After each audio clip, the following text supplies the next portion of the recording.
So to start with, this is stolen. This is from Steve Covey, I think it is, the 7 Habits of Effective Managers. I'm not going to go through the other 6, but it's just so true. When you start a project, begin with the end in mind. What do you want out of it?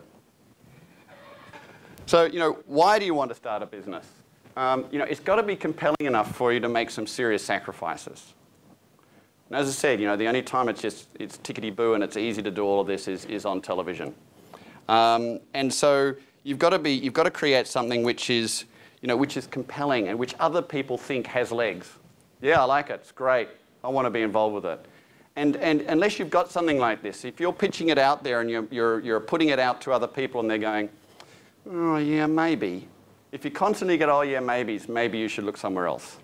And so you've got to make sure that this thing this thing is going to be a reasonably compelling business. And you've got to ask yourself, why you're doing it. And I've heard people often say, I'm starting a business for a lifestyle. Well, I haven't seen many of those. It is a lifestyle, but it's probably not one you want. So if you're just doing it for the purpose of having a lifestyle, I mean, if you want to find people that work 9 days a week, they're in the boating industry. And so it's, you really need to start business for a pretty solid reason if you're going to go into it. I want to be a salary and be my own boss.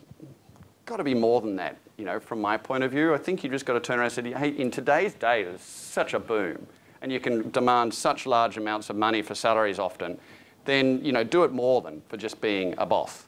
And so really, essentially the 2 prime things create a business for is to create dividends and to create capital gains, capital wealth. So decide this at the beginning and plan with the end in mind.